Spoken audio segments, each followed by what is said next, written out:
The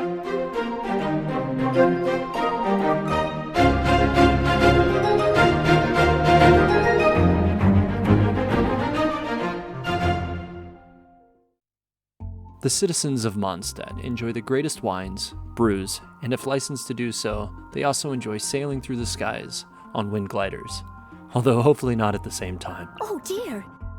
Oh, okay then. As a city with no king, the people of Mondstadt enjoy greater freedoms than those of the other nations around Teyvat. Thusly, they are typically regarded as aloof. This is not to say the city is lawless, however. Throughout the evolution of Mondstadt, it became clear that the organizations, such as the Knights of Avonius, would be key in maintaining the city's status quo. In fact, they would grow to have a crucial role in protecting the rights of the people and preventing corruption from returning Mondstadt to its turbulent past. Today, some within the city tell the simple story that Mondstadt began as a tiny village, one which didn't start to grow until the Animo Archon, Barbatos, arrived in the village and cast a feather loose in the wind as a symbol of the freedom they now enjoy. But, like most events from long ago, the true stories fade into legend, with few who actually know what really happened. The truth is much more complicated. In the age of the Archons, 3,000 years ago, the region that would become Mondstadt was a frozen wasteland. To live there was to truly know hardship. West of where the city of Mondstadt would later be founded, in what is now known as Storm Terror's Lair, was a city ruled by a terrible king and Archon, the Lord of the Tower, Decarabian.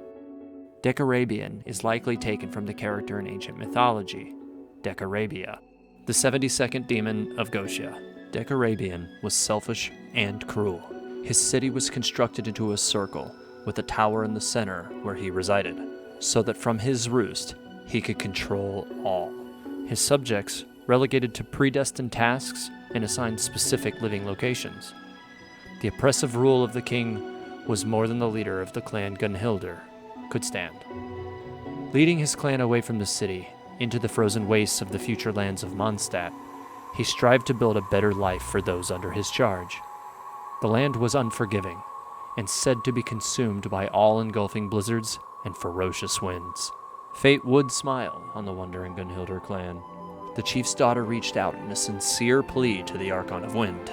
Eager to spare the clan from their undeserving hardships, he summoned forth warm monsoons which would change the landscape to be one of comfort and bountiful spoils.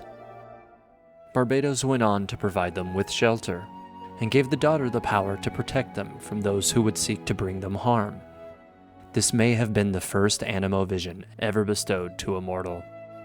In time, she would go on to take her father's place as the leader and first priestess of the clan Gunhildr. She did so fairly and diligently, eventually leading her clan to assist the Animo Archon to overthrow the unjust Storm Lord of the Tower, liberating the people from his tyranny. Good morning. Monstadt was built following this accomplishment, and with the guidance of Barbatos, its foundation was strong. To celebrate the Animo Archon and his laurels, the people would go on to hold a yearly commemorative festival lasting 15 days known as Ludi Harpastium, which the inhabitants of Mondstadt still celebrate today. As is his way, however, the Animo Archon would return to his slumber, leaving Mondstadt to continue to grow in the absence of his influence.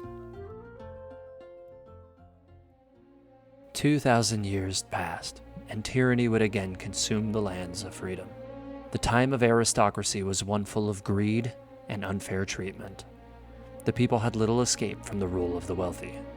A church would be founded to enforce the law of the self-interested aristocrats.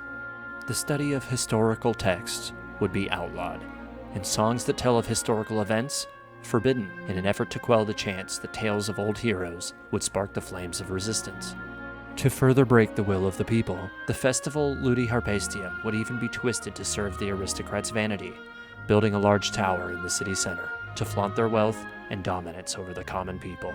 In keeping with tradition, a maiden would still be chosen to drop the Ludi Harpastium each year, but now, instead of serving as a reminder of the freedoms the city once enjoyed, it served as a symbol of oppression. The maiden would be made to serve the aristocrats for 3 days following the festival. In a previous video, which I will link at the end, I discussed briefly the story of the Marattan warrior Vanessa. It was not until many years passed, and her grief reached Barbatos, that the city of Mondstadt would be liberated from the oppression of the aristocracy. Vanessa would become known as the Lion's Tooth, one of the Four Winds, and go on to found the Ordo of Knights Favonius to help ensure that Mond's freedom would remain intact. It was also during this time that the descendants of the Gunhildr clan, who were amongst the aristocrats, would join sides with the common people and aid Vanessa in overthrowing their rule. For their part, they were spared the exile sentenced upon the rest of their wealthy counterparts. Surviving members of the clan went on to become Knights of Favonius themselves, proudly serving the people and are still prominent figures within the Ordo today, continuing to uphold the integrity of the name Gunhildr. Today, the people of Mondstadt enjoy great liberties and privilege. Protected by a just order of knights and maybe one or two shadow protectors, they can choose to lead their lives how they wish. The City of Freedom thrives in the absence of any real governing body. Save for the occasional dragon attack, most of those who live within the city walls know only happiness. Perfect weather for sipping a cup of tea.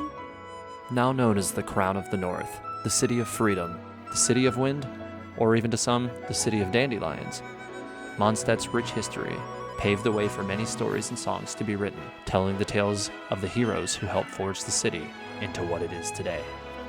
What do you think of the origins of Mondstadt? I'd love to hear your thoughts on it in the comments below. If you enjoyed the video, please leave a like, and don't forget to subscribe so you don't miss the next one. Thank you for watching Teyvat Historia, and may the 7 guide you, travelers.